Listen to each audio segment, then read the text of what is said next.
అనంత కరుణామయుడు అపార కృపాశీలుడు అయిన అల్లాహ్ పేరుతో ప్రారంభిస్తున్నాను.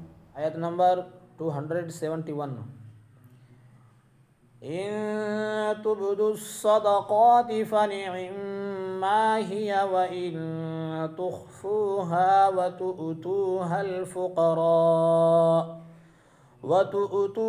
الفقراء فهو خير لكم ويكفر عنكم من سيئاتكم والله بما تعملون خبير. ఆయత్ నంబర్ 271. ఒకవేళ మీరు బహిరంగంగా దాన ధర్మాలు చేసినా మంచిదే గాని గోప్యంగా నిరుపేదలకు ఇస్తే అది మీ కొరకు ఉత్తమం. దీనివల్ల అల్లాహ్ మీ పాపాలను తుడిచిపెడతాడు. అల్లాహకు మీరు చేసేదంతా తెలుసు. సాధారణ పరిస్థితుల్లో రహస్యంగా దాన ధర్మాలు చేయడమే ఉత్తమం అని ఈ ఆయతు ద్వారా విధేయతమవుతుంది. ఒకవేళ ఏ సందర్భంలోనైనా బహిరంగంగా అందరికీ తెలిసేలా దానం చేస్తే దానివల్ల ఇతరులకు కూడా ప్రేరణ లభిస్తుందనుకుంటే అప్పుడు బహిరంగంగా కూడా దానం చేయవచ్చు. ప్రదర్శనాబుద్ధిని మనసులో రానివ్వకుండా ఇతరులను మంచి వైపుకు పురుగొల్పే సద్బుద్ధితో ఎవరైనా ఇలాంటి సత్కార్యాల్లో తొలి అడుగు వేస్తే అటువంటి వారికి లభించే ప్రత్యేకమైన పుణ్యం గురించి హదీసులో స్పష్టంగా చెప్పబడింది. అయితే ఇవి ప్రత్యేక పరిస్థితులు. ఇక సాధారణ సమయంలో మాత్రం సాధ్యమైనంత వరకు గోప్యంగా ఎవరికీ తెలియకుండా దాన ధర్మాలు చేయడం ఎక్కువ పుణ్యపదం.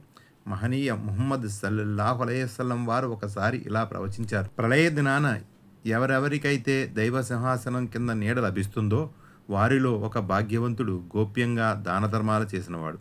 అతను దాన ధర్మాలు చేసే తీరు ఎంత గుట్టుగా ఉండేదంటే కుడి చేత్తో ఏం దానం చేశాడో ఎడమ చేతికి కూడా తెలిసేది కాదు.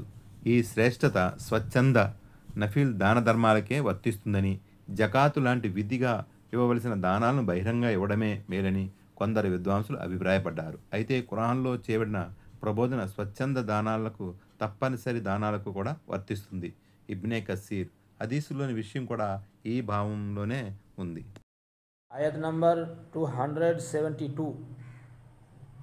లైస అలైక హుదాహుం వలాకిన్న అల్లాహ యహదీ మన్ యషా వమా తుంఫికూ మిన్ ఖైరిన్ ఫలిఅన్ఫుసికుం وما تنفقون إلا ابتغاء وجه الله وما تنفقوا من خير يوفى إليكم وأنتم لا تظلمون. ఆయత నంబర్ 272. ఓ ప్రవక్త, వారిని సన్మార్గంపై తెచ్చి నిలబెట్టే బాధ్యత నీపై లేదు. వాస్తవానికి సన్మార్గ భాగ్యాన్ని అల్లాహ్ తాను కోరిన వారికి అనుగ్రహిస్తాడు. మీరు దైవ మార్గంలో ఏ మంచి వస్తువును వ్యయపరిచినా దాని లాభాన్ని స్వయంగా మీరే పొందుతారు. కాకపోతే మీరు కేవలం అల్లాహ్ ప్రసన్నత కోసమే ఖర్చు చేయాలి. మీరు ఎంత ఖర్చు చేసినా దాని పూర్తి ప్రతిఫలం మీకు ఇవ్వబడుతుంది. మీకు ఎంత మాత్రము అన్యాయం జరగదు. వివిధ వ్యాఖ్యానాల ద్వారా బోధపడేదేమంటే ముస్లిములు అవిశ్వాసులైన తమ బంధువులకు ఆర్థిక సహాయం చేయడం సమంజసం కాదని భావించేవారు. పైగా వారు ముస్లింలుగా మారిపోవాలని కోరుకునేవారు. అప్పుడు ఈ ఆయతు అవతరించింది. ఎవరికైనా సరే సన్మార్గాన్ని నడిచే సద్బుద్ధి అల్లాహ్ తరపున లభిస్తుంది. సన్మార్గం గురించి బోధపరచడం వరకే మీ బాధ్యత. ఇకపోతే మీరు దైవ మార్గంలో చిత్తశుద్ధితో ఏమి ఖర్చు చేసినా దాని పూర్తి పుణ్యఫలం మీకు లభిస్తుంది. దీన్ని బట్టి అవగతమయ్యే ఒక విషయం ఏమిటంటే ముస్లిమేతరులైన బంధువులను ఆదుకోవడం, బంధుత్వ ప్రాతిపదికపై వారితో మంచిగా మెలగడం పుణ్యప్రదం. అయితే జకాత్ అనబడే తప్పనిసరి దానాలకు మాత్రం ముస్లింలే హక్కుదారులు. ముస్లిమేతరులకు జకాత్ సొమ్ము ఇవ్వరాదు. ఆయత్ నంబర్ 273. లిల్ఫుకరాఇ అల్లదీన ఉహ్సిరూ ఫీ సబీలిల్లాహి లా యస్తతీఊన ضربا في الأرض يحسبهم الجاهل أغنياء من التعفف تعرفهم بسيماهم لا يسألون الناس إلحافا وما تنفقوا من خير فإن الله به عليم. ఆయత్ నంబర్ 273. దైవ మార్గంలో నిమగ్నులైన కారణంగా బ్రతుకు తెరువు కోసం భూమిలో సంచరించే వీలులేని నిరుపేదలు వాస్తవానికి మీ ధన సహాయానికి అర్హులు.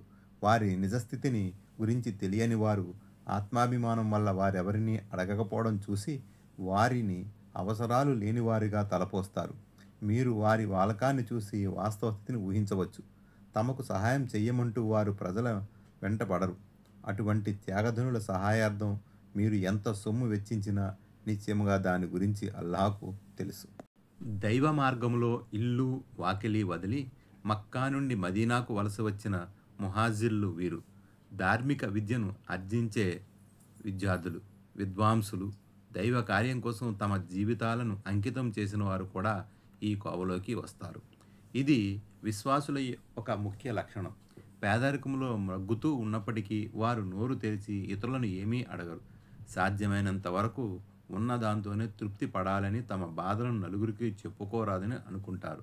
అరబీలో 2 పదాలు వచ్చాయి. ఒకటి తాఫుఫ్, రెండోది ఇల్ ఆఫ్. తాఫుఫ్ అంటే ఆత్మాభిమానం అని అర్థం. ఇల్ ఆఫ్ అంటే సహాయం చేయండి అని మరీ జిడ్డుగా అడగడం అని అర్థం వస్తుంది. అసలు ఎవరిని ఏమీ అడగకుండా ఉండటం ఇలాఫ్ అని మరికొందరు భావించారు. ఎందుకంటే వీరికి ఆత్మగౌరవం చాలా ముఖ్యమని ఇంతకు ముందే చెప్పబడింది. ఫతహుల్ ఖదీర్. ఒకవేళ ఎవరినైనా ఏదైనా అడిగినా బ్రతిమాలుతూ వెంటపడరు అని మరికొంతమంది వ్యాఖ్యాతులు అభిప్రాయపడ్డారు. అవసరం లేకపోయినా యాచించడాన్ని హాబీగా చేసుకోరు. నేటి ప్రొఫెషనల్ ఫకీర్లు మాదిరిగా అని ఇంకా కొంతమంది విద్వాంసులు వ్యాఖ్యానించారు. ఇంటింటికి పోయి ఓ ముద్ద అన్నం పెట్టమనో 2 ఖర్జూర పండ్లు ధర్మం చేయమనో ముష్టెత్తుకునేవారు వాస్తవాన్ని నిరుపేదలు కారని, అవసరం ఉండి కూడా ఆత్మాభిమానం వల్ల ఇతరుల ముందు చేయి చాపకుండా గుట్టుగా గుంబనంగా బతికేవారే సిసలైన నిరుపేదలని మహనీయ ముహమ్మద్ సల్లల్లాహు అలైహి వసల్లం వివరించారు. ఈ మాట అన్న తర్వాత ఆయన సల్లల్లాహు అలైహి వసల్లం లా యస్అలూనన్నాస ఇల్హాఫా, తమకు సహాయం చేయమంటూ వారు ప్రజల వెంట పడరు అన్న ఆయతు పఠించారు. సహీ బుఖారీ అత్తఫీర్ వ జకాత్. కాబట్టి తమ ధనాన్ని సదకాగా ఇవ్వవలసిన వారు ప్రొఫెషనల్ ఫకీర్లకు ఇచ్చే బదులు ధర్మజ్ఞాన సమాజంలో ఉండి ఉపాధిని సమకూర్చుకోలేని వారికి, దైవ మార్గంలో ప్రస్థానం చేసేవారికి, తమ దారిద్ర్య స్థితిని చాటుకోకుండా గౌరవంగా బతుకుబండిని లాగుతూ ఉండేవారిని అన్వేషించి ఉత్తమ రీతిలో ఆదుకోవాలి. ఎందుకంటే వారు అభిమానం వల్ల ఇతరుల ముందు తమ గోడును వినిపించుకోరు.